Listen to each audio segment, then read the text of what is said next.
do about that? We have, Rebecca, we have this agenda that Rohina sent. Not agenda, but just a timing, just to time us. So it's like 5-minute introduction, and then you and I have 25 minutes. Yeah. And then 10 minutes for Rohina's, and then 20 minutes for Q&A at the end. Okay, good afternoon, everyone. Today we are going to present Indoor-Outdoor Connections. My name is Rohina Surendran, and I'm a landscape architect. And I'm going to present with Kirsten Hellman and Rebecca Schneier. They're both architects in the Bay Area. So the outline for today is we are going to talk about house entries and how important it is to kind of work on the design of the entry to the house. That's part one. And then part two, we're going to look at inside-outside connections, both looking from the house as well as physical connections, how you can, improve the entrance to the house. And the third part is multi-levels and how to treat multi-levels. So an introduction, the three of us, Kirsten is an architect. She came to the US with a graduate degree in architecture, and she graduated with a master's in urban design and worked as a freelancer. After that, she worked for a couple of companies and then started her own practice in 2017. She's currently working on homes in Albany and Berkeley and a new home in San Juan, Washington. Rebecca is also an architect, and I know yesterday you said you have close to 35 years of experience. You've worked in many countries, Paris, Zurich, New York, different cities, and now in the Bay Area. You started RSA in 1991, and you have a range of clients throughout the Bay Area. And my name is Rohina Surendran, and I'm a landscape architect, and I moved here in 2014, but I've been practicing since 2000. I worked in India for a couple of years, from 94 to 96, and then I moved to the States, and I worked on my master's in landscape architecture. So I have started my career working with architects. Both my bosses were architects, and so I'm very interested to hear the architectural point of view. So when I present, I like to co-present with architects, and I also try to work with other architects in the Bay Area. So now Kirsten will start her portion with projects that she's worked on. Hi, I'm Kirsten Hellman, and this is a house in Berkeley. We're going to start with upslope entry situations. So you can see from the slide that this is a major artery, and the house is set up about somewhere between 10 and 15 feet off the street. So there are 3-foot terraced retaining walls leading up to the house. And to get to the house, you pretty much just walk up that steep driveway. So this type of relation to the house just allows you to, create terraces that are pretty much view gardens. And so it's important what you plant, kind of like this house is all Mediterranean, native Bay Area, and some South African plants. So they're all drought tolerant, and you can't really tell on this particular photograph because this is taken over by the California poppies, which just look so amazing with the house color itself. And we'll come back to this house later because it has more interesting outdoor spaces to talk about. And then this one it's another major street, but it's higher up in the hills on the Alameda in North Berkeley. And here you can see this house itself sits up quite a bit from the street, but the neighboring garden on the left is all level, it's a luscious landscape. While on the right side, you have these terraced walls coming up and then an oak tree. And then let's go to the next slide. So you can see on the next slide, you can see how the progression up from the street over the thick rocky steps, and then you get onto a stair that is stucco walls and has concrete steps. And then you can see how so when you come up to the landing, then you are on the turning point where you're inside of the tree, that native oak, live oak tree dominates the house. It's actually the reason why I got the project, because the tree lifted this whole stair arrangement up and broke it off the house. So we had to do something with it. And also, and I didn't talk, so the railing design it's a pretty massive steel railing that goes all the way around. And yeah, you can go to the next slide. You can see there, it also, it helps to have the, the stucco walls create that enclosure. But then because of the massiveness of the whole situation, you needed kind of a sturdy railing that goes with it that gives some transparency, but also can hold up to the massiveness of the house and the setup. And this is, so you go up to the landing and then you step down into a patio. And then this one, it's in Albany, and this is our first level entry. And so you can see, to create some interest and functionality, this has a lot more, it's more functional in terms of having vehicular access also. So on the left side of the house is the garage entry with the driveway. And then the entry to the house itself is set back between the volumes. And the walkway is separated and protected by this stone wall. And on the left side, it's a little bit dark, but at the bottom, you can see the basalt pavers that are laid in the front yard for pedestrians to come towards the house, and they guide the walk around the tree, which I don't know if you can tell, but there's a big redwood trunk right on the right picture. So the whole front yard is arranged around that tree. And now we're getting to Rebecca. So continuing the idea of how do you make a level in entry interesting. Architects often talk about the separation of public and private spaces, and entry sequences, even when there's something like this, that it could be pretty mundane. You can make them more interesting, and the visitors kind of can go through a sequence of minor events, or just to make it more of an adventure, if you will, or slow down the visitors as they go from the public realm of the street into the private realm of the house. So what we did here was, this is in Alameda, by the way, and so we have on the top left, you can see that we have a sort of interesting arrangement of stones and native plants out on the sidewalk. And then you come straight ahead, but instead of aligning the path with the front door, we aligned it with this window, so to give it a logical place. And then, so then you come up to a Corten planter, you turn to the right and make a quick turn to the left, but there's sort of a landing pad, if you will, framed by those two planters that is an incident, is a sort of an event happening along what could otherwise just be a very simple, kind of boring straight shot. I also kind of think, I hesitate to use the term feng shui, but having traveled in Asia and Indonesia, there's definitely sort of this international feeling that like house spirits can come straight into your house unless you jog entry. So there's something, they're very formal, of course, that, there are many formal classical buildings that don't have that. But that's the way that I think about things. And I've also been a long time advocate of traditional Japanese architecture, which does a lot of this sort of controlling the view as you move through a garden. Next one.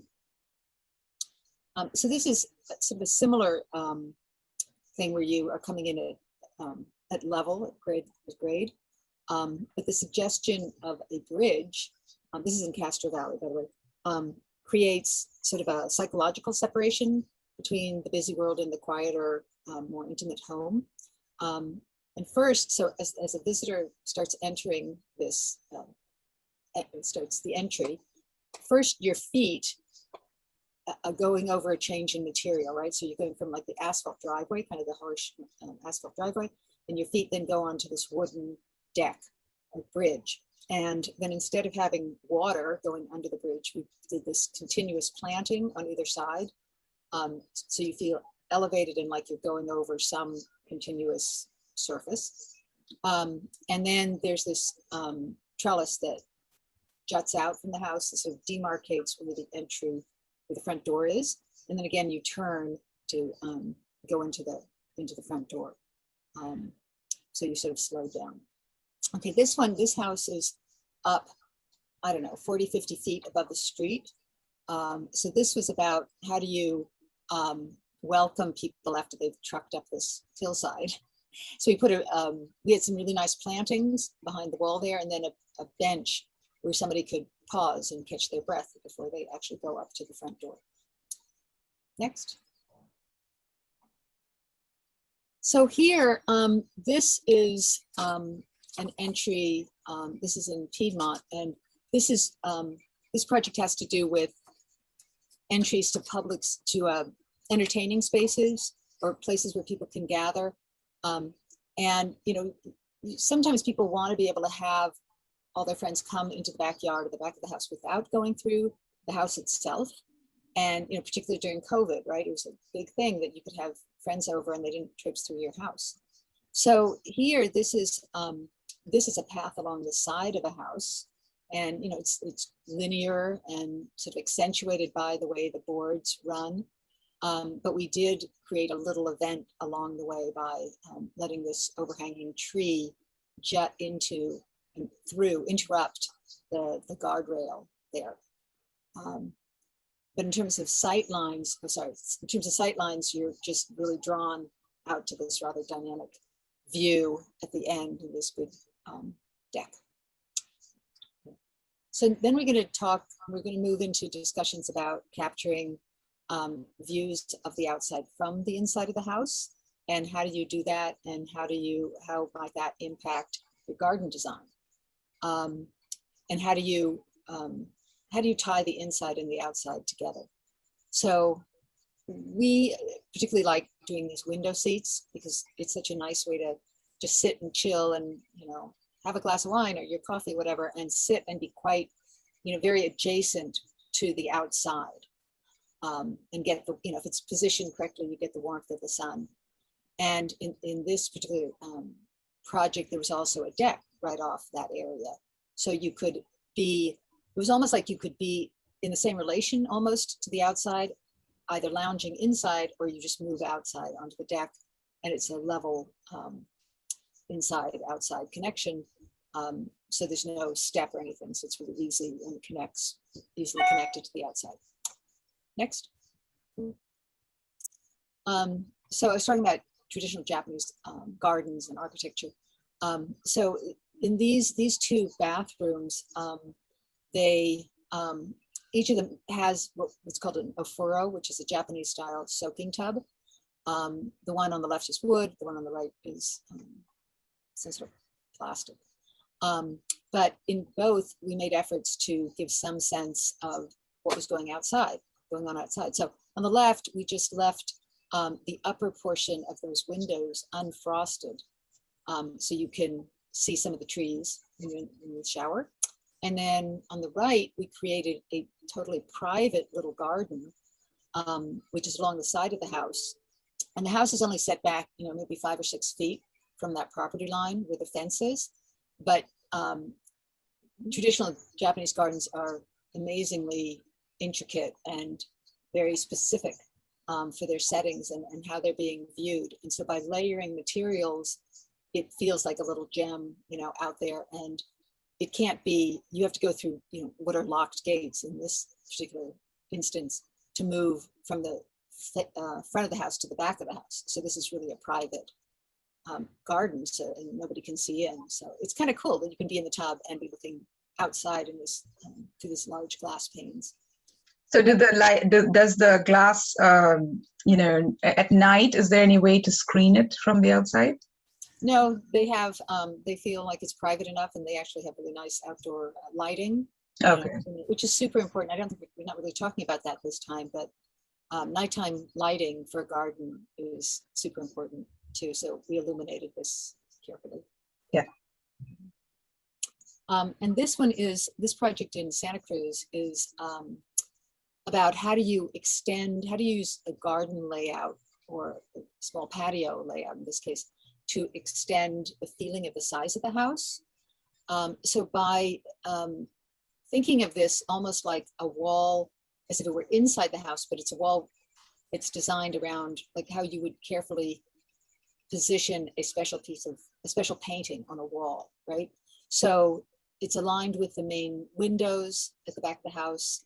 You can see it's a recessed bas relief. And there's also a fountain, so you hear the noise of the water also connects you to the outside. But by having this very curated view, it really extends the sense of the house out into the garden. And then you can see we also sort of set subtle zones, if you will, by turning the boards, the deck boards, perpendicular to each other, and then separating them, the wood by slate pavers that go out to the bench. In this project in the Berkeley Hills, way up in the Berkeley Hills, it's a steep downslope. So you've got like a 4-story building house that's looking down on this garden. So like Kirsten was saying about a view garden, this is, even though we tried to make it so that once you move down there, you know, there was a bench and it was really lovely, it's really a garden that's intended to be seen from above. We also have a water feature for, you know, the noise that attracts you outside. But it's almost, you know, sort of a Mondrian scape, an abstracted form that is supposed to be interesting when you're looking down on it from above. Next. Oh, and this is just a little thing about how you can connect the inside and outside. We left the bottom portion of this frosted glass door clear because, you know, somebody's shoes can tell you a lot about who's standing outside the door. So it's sort of a safety thing, and it's a way of just, you know, not just having a solid frosted pane there. Yeah. Okay, continuing on with visual connections. So this is about thinking about how you connect the interior with the outside in terms of the structure. So you can see how the kitchen kind of continues outside with that guardrail wall, the low wall on the outside.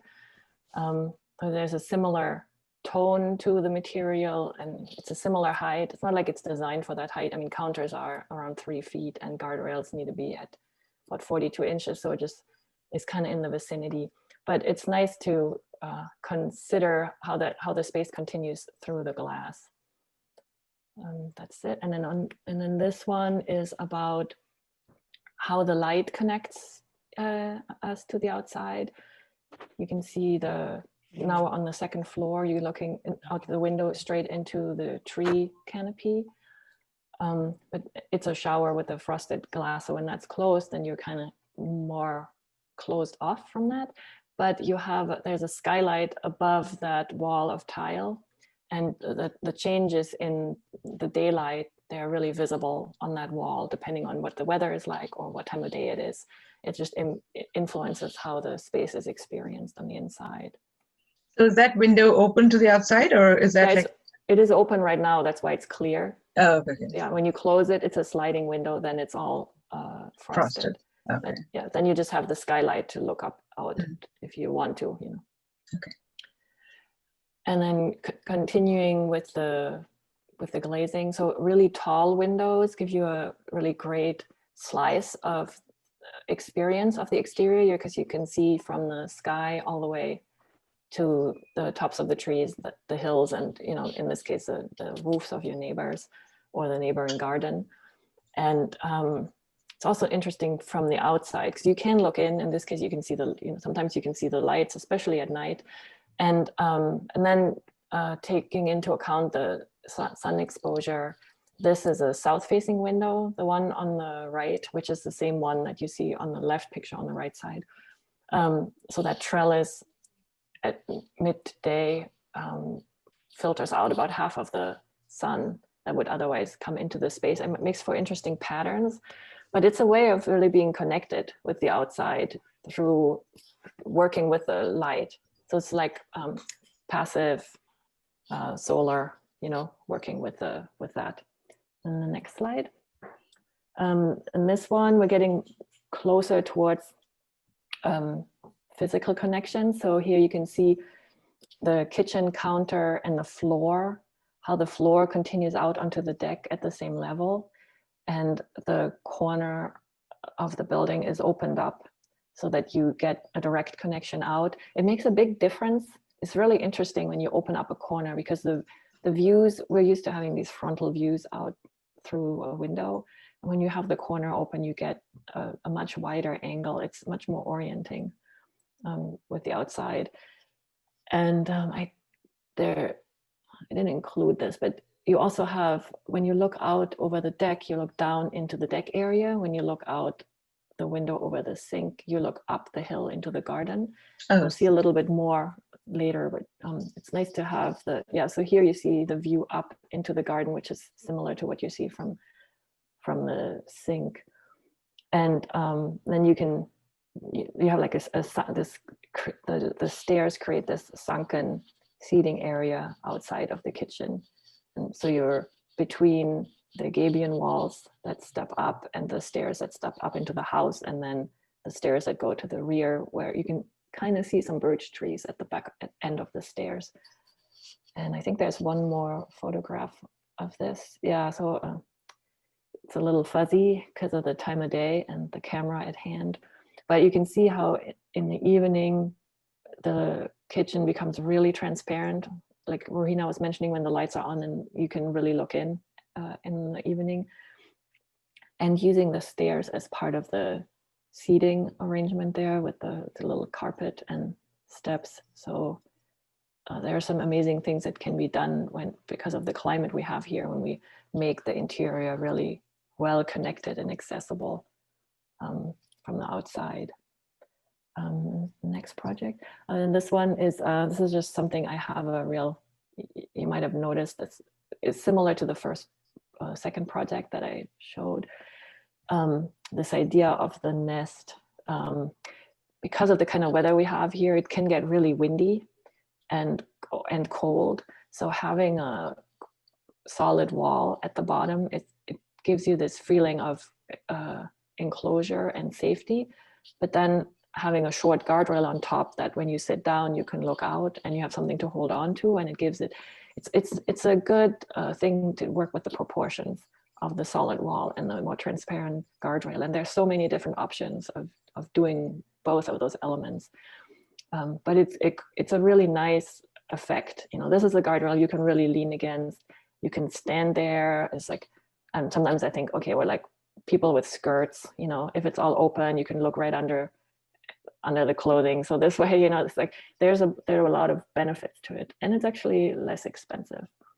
Okay, now we're getting to the connections to that space. On the left side, what is the space that you saw on the right of that nest, where you step up into the master?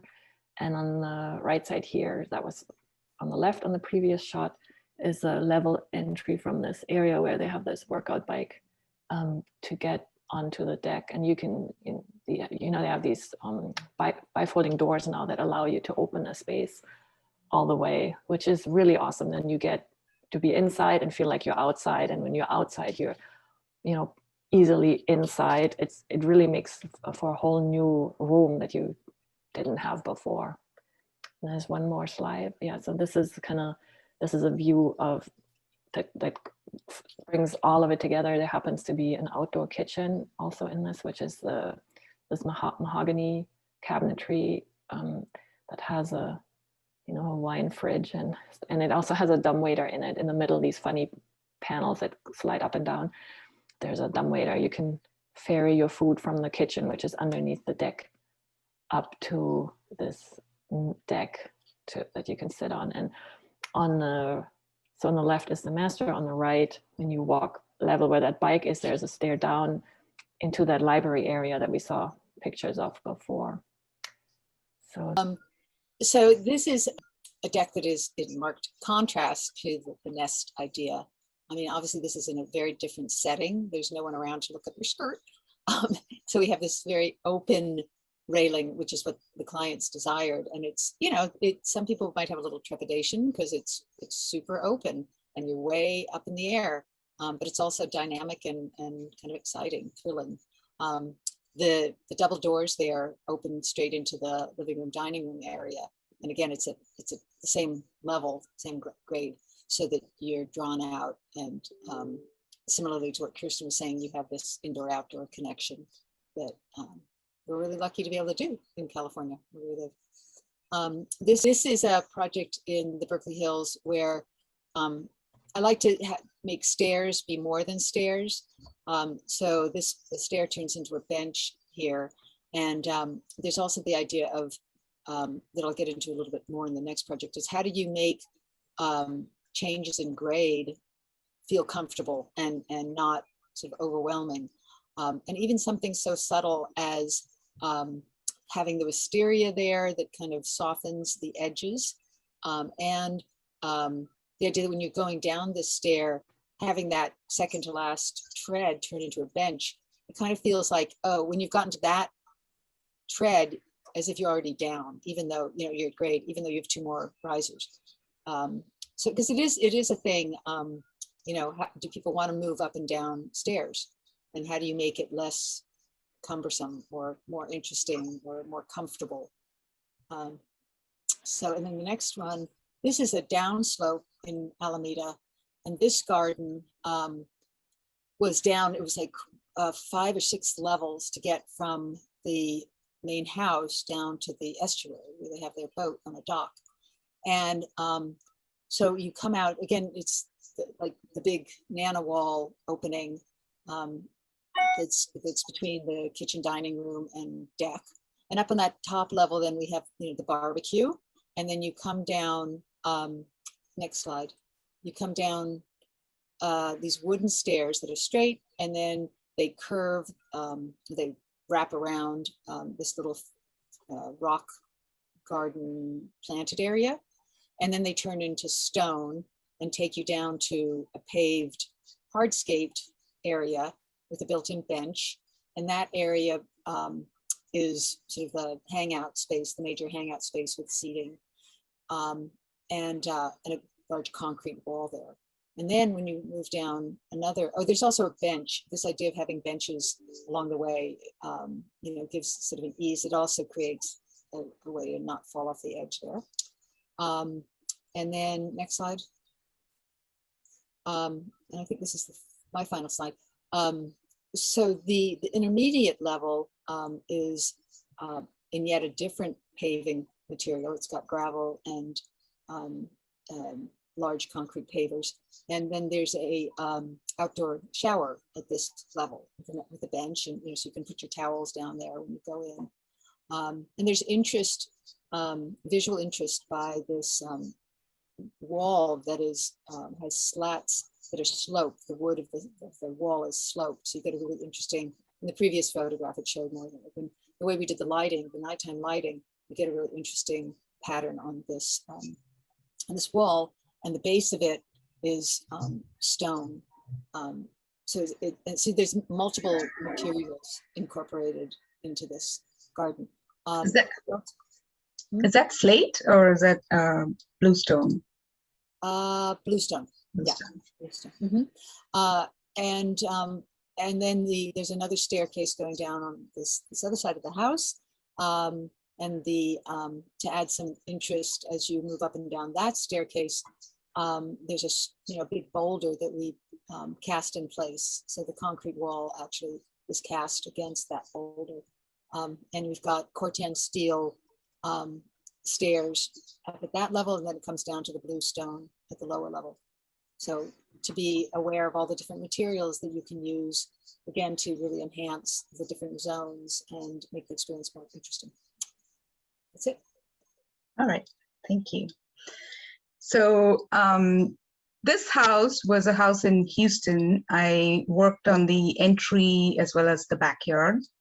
When I started the house, they had an entry that was just the limestone stepping stones. And what I did was I kind of made the entry more proportionate to the house itself, which is a massive, like 2-story, white structure. And so I added the limestone with some planting and also some foundation shrubs.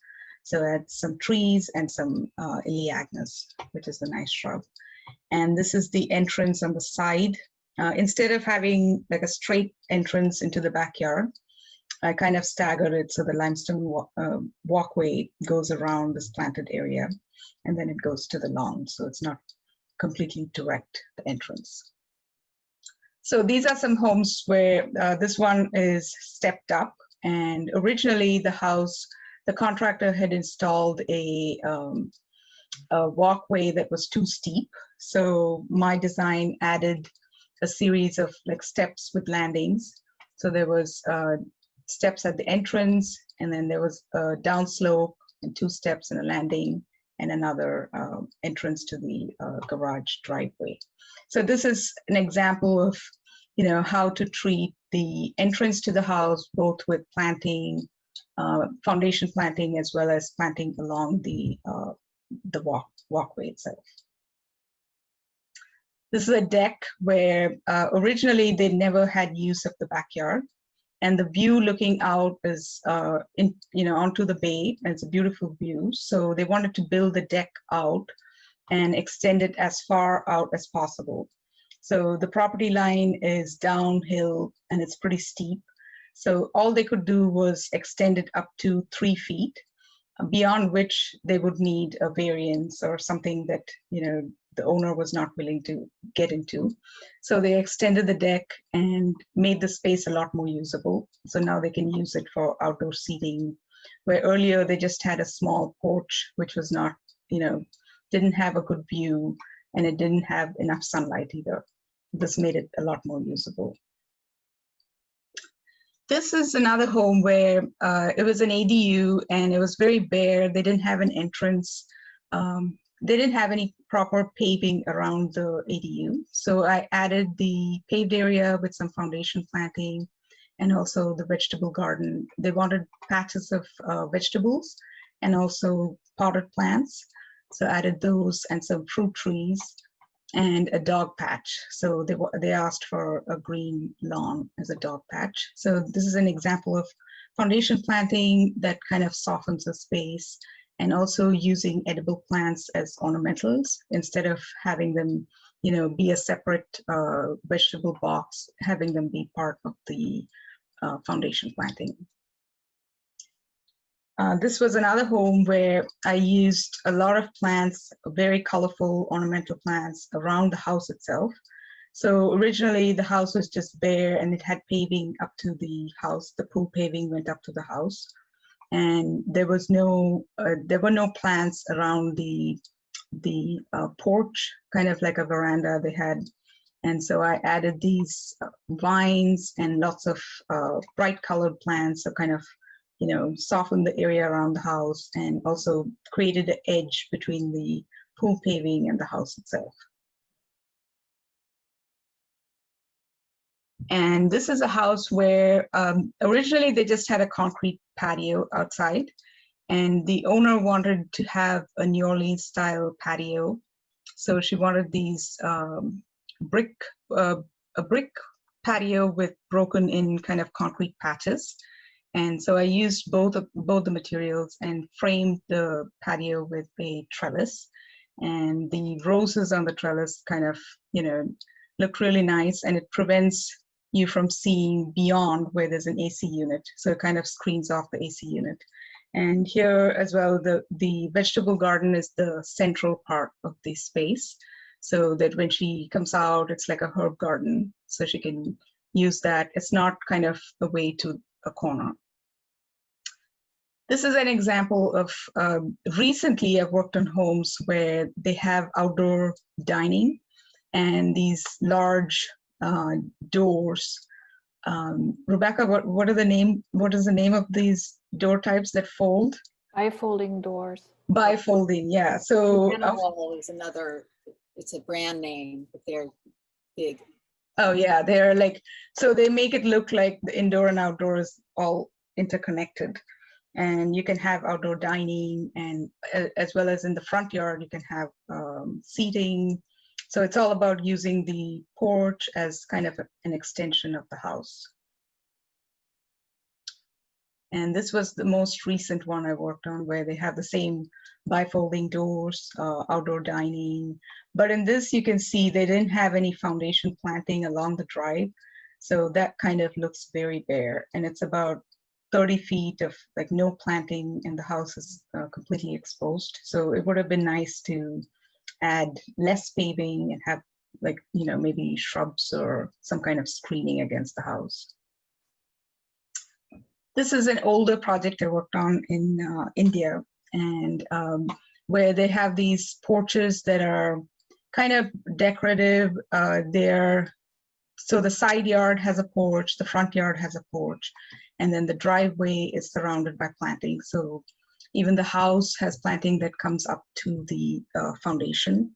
But that's something that I like to use, with grass jointed pavers and pavers that are set in sand. So it kind of looks a little bit less completely paved, and it's all permeable and more sustainable. So this is part 3, where we're looking at multi-level. And this was a house where they had a very, very massive entrance. It was concrete, and it was made to look like a boat. I guess the theme of the house was a boat. And so it was a blue concrete structure. And the architect worked on the house, and they redid the garage portion and the facade of the house. And I matched the materials used in the stairs and kind of reduced the massiveness of the stairs. So it looks like kind of matches up, and it looks actually much smaller than the original massive steps that lead up to the house. So I think scaling the entrance to the house itself is very important, especially when you kind of mix it in with landscape and reduce the amount of paving there is. This is another home with steps leading up. So in this case, I added a planter, a brick planter, which my contractor was very careful about waterproofing and making sure that the planter did not, kind of affect the foundation of the house. But it's about 18 inches tall, and I matched the materials on the house itself, the brick, and the planter goes on both sides. So they have this ligularia and roses. So these kind of added kind of like a soft edge to the house. So in summary, I think, Kirsten, you and Rebecca can also add in, but I think scaling the entrance, using colors and other important elements to make it more proportionate to the house is important. And also starting to think about connecting the inside to the outside. And then I never thought about like what it looks like from the inside, but it's interesting. I should start taking pictures of, viewing the landscape from the inside. Preserving the design intent using good materials is important, and kind of not using one material as a massive, paved entrance. Using plants as foundations, and also sequencing elements is very important. Did you want to add to it, Kirsten? No, I think it's good. There's so much to know about, so much to learn about, and always explore more.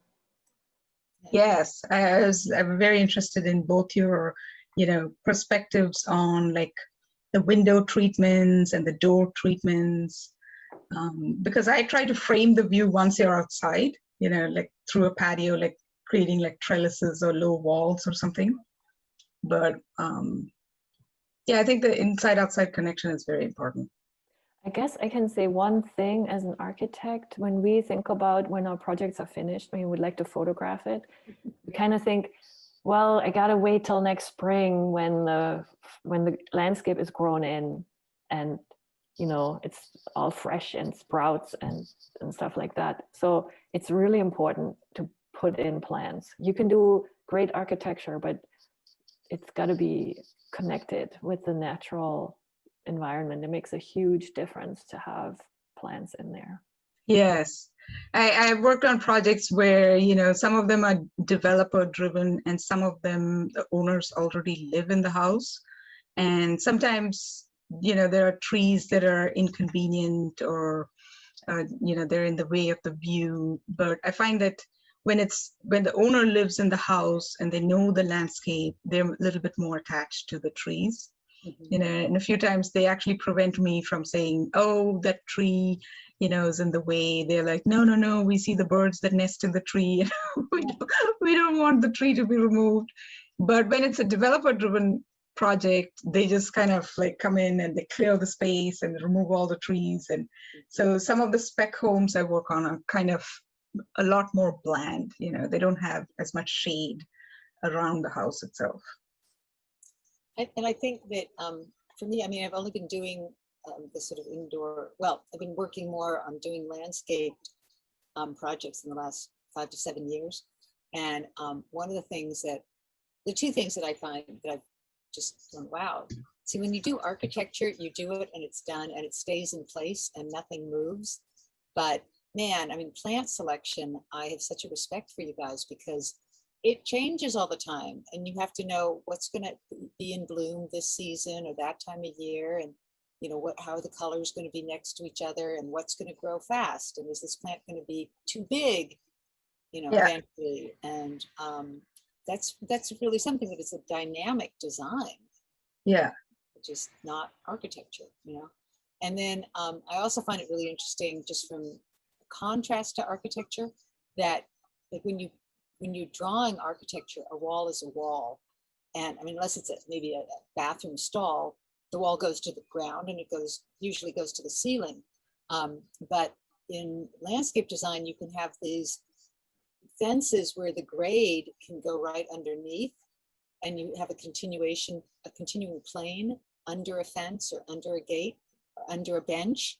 And you don't usually get this sort of thing in architecture. So it adds another really interesting dimension to the design. Yeah, the grades and slopes, with retaining walls. Like I think around the Bay Area, there's a lot of, some of the properties are very challenging because you can have tall retaining walls. Some of the properties can be chopped up or you can step them down gradually. There's so many different ways to treat slopes.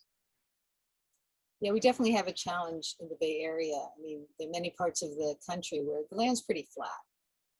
But here, the whole slope thing is, trying to understand that as well. Yeah. So does anybody have any questions for us?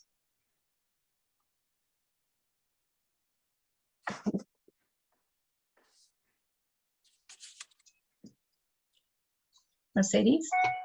I don't have any questions, but I really enjoyed seeing everyone's work.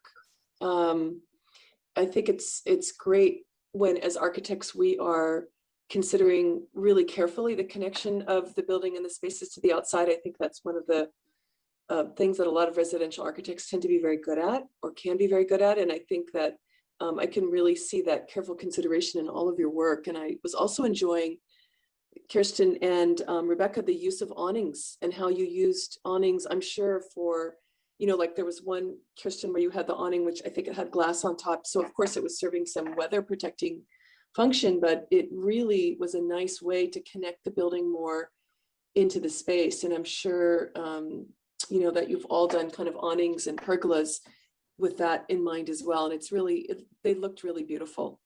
Thank you. But those, was that trellis custom made, and was it made to be like, was the intent to attach it to the house as part of the architecture? Or was it something that was kind of like a standalone feature that you bought and added to the house? The wooden trellises, both the wooden trellis and the glass awning were custom. Oh, okay. Yeah.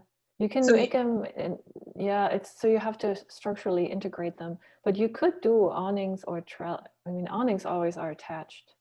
Yeah, but they are not, a lot of them are very expensive. The ones that you buy, like this Pergotenda, those kind of awnings, they're very pricey to kind of, especially if they're like a porch, it comes as an extension to the house. Yeah, I don't know.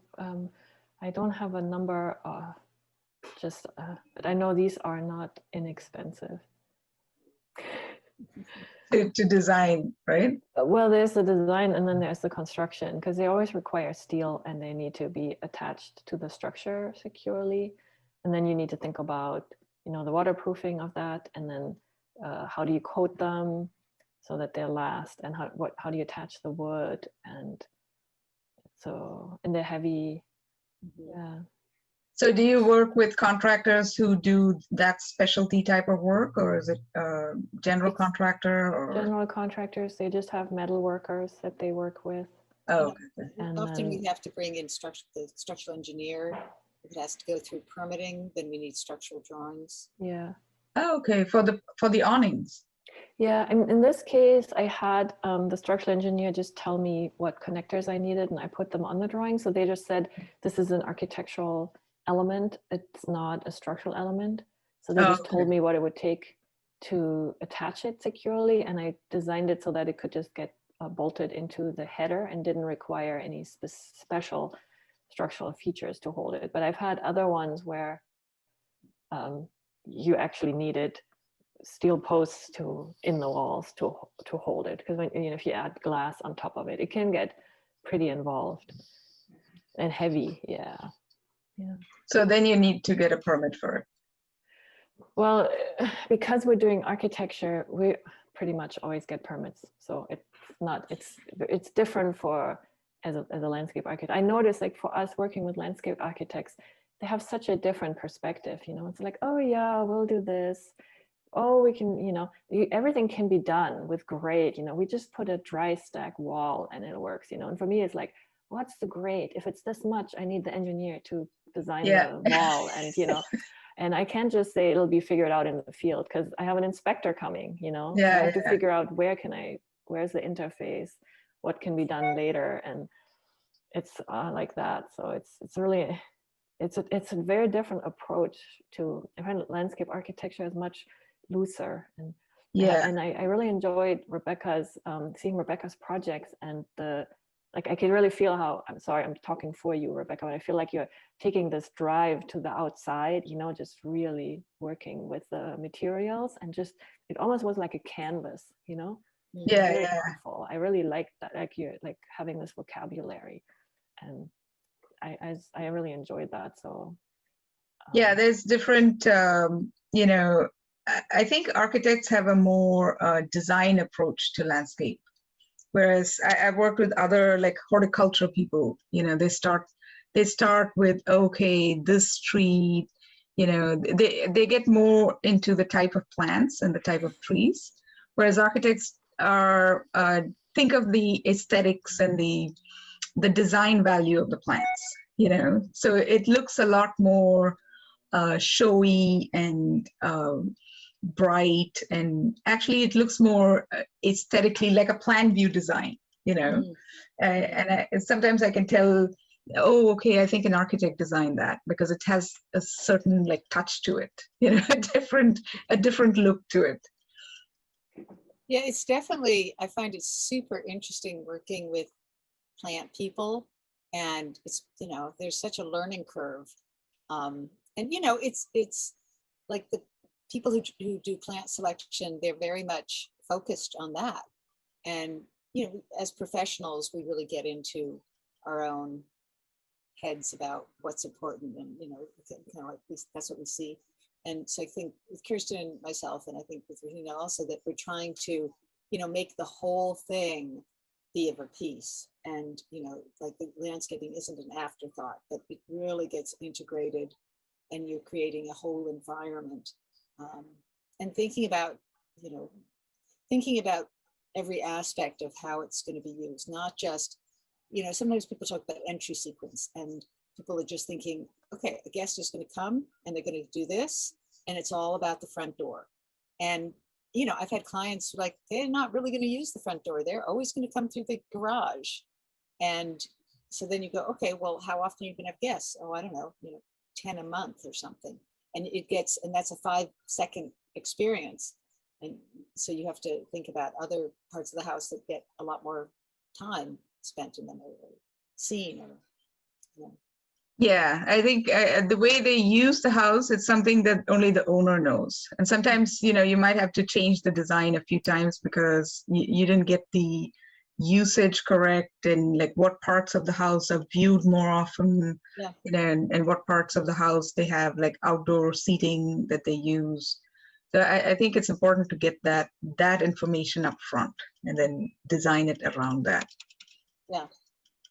Yeah. So as architects, do you feel that, the feedback I've received is sometimes that the landscaping kind of hides the house, and so don't plant, big trees in the front lawn.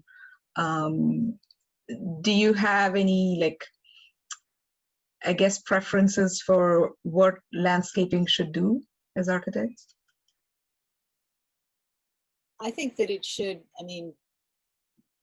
just enhance the whole experience. And if it makes sense to have trees around it, I don't say, oh, don't put trees because then people can't see my house, definitely not. And so much of what we do is working with existing trees and, some existing foliage. And it's not all that often that we get a blank slate.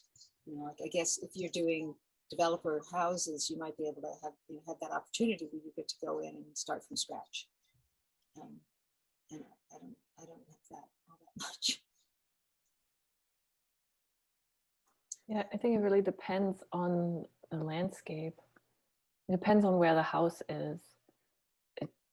I think it could be, the house can be a complement to the place.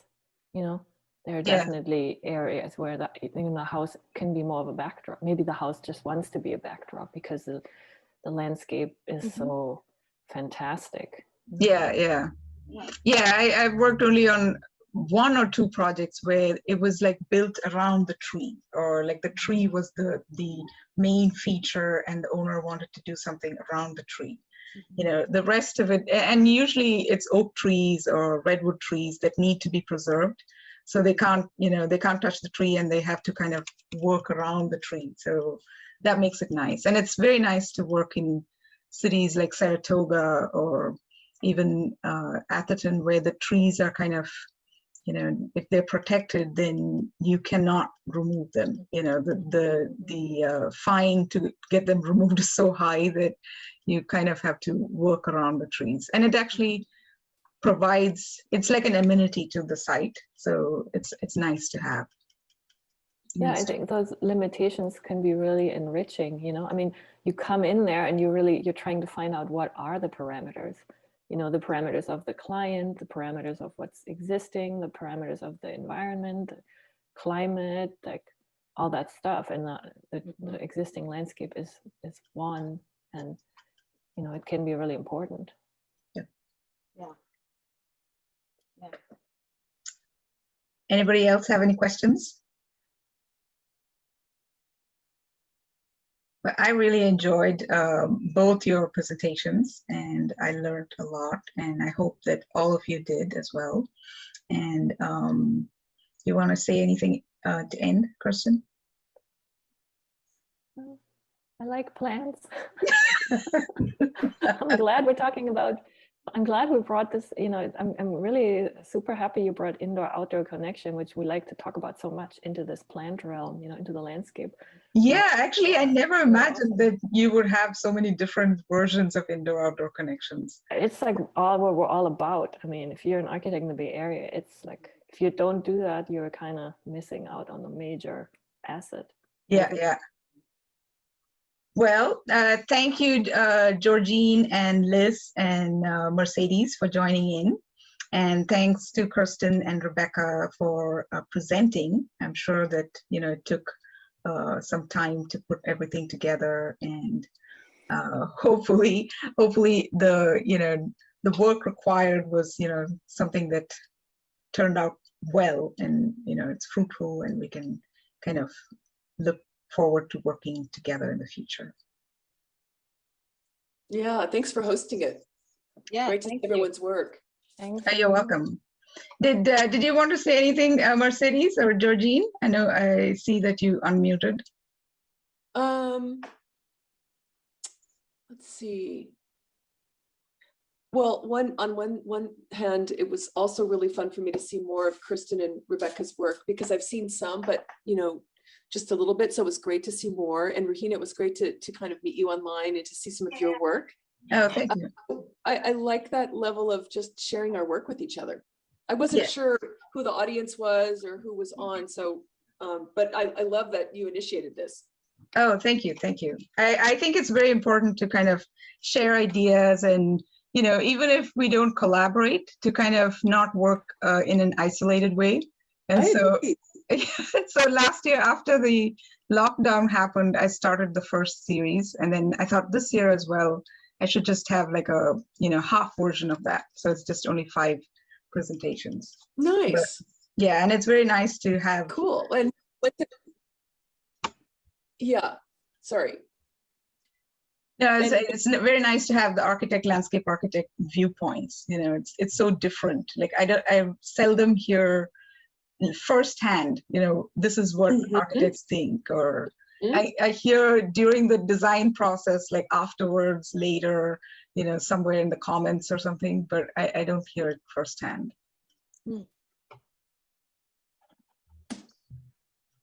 All right. Well, if that's it, if nobody else has any questions, thanks everyone for joining in today. And I'm looking forward to the next one, which is next Tuesday. And it's a talk on native plants. And I hope y'all can join in for that. It's by Susan Kersoff, who's the outreach coordinator for San Francisco. And she has a very nice presentation of like 30 slides of beautiful, beautiful edible native plants that are attractive, which is a huge challenge to make. Nice. Yeah, it's a huge challenge to make edible plants attractive and also native plants. So, and her presentations are very technical in that, you know, she has a engineering degree, so she gets into the science behind it. So it's kind of something that will be quite educational. Great. Thank you. All right. Have All right, a have good a great rest of the day and a good weekend. Thank you. You Thanks for too. having us. Yeah, thanks. Thank you. Bye. Bye. Bye. Okay. Can I stop the recording? Okay, 1 second. I can barely see. I think the light is just glaring in my face. Still recording. Why is it not possible?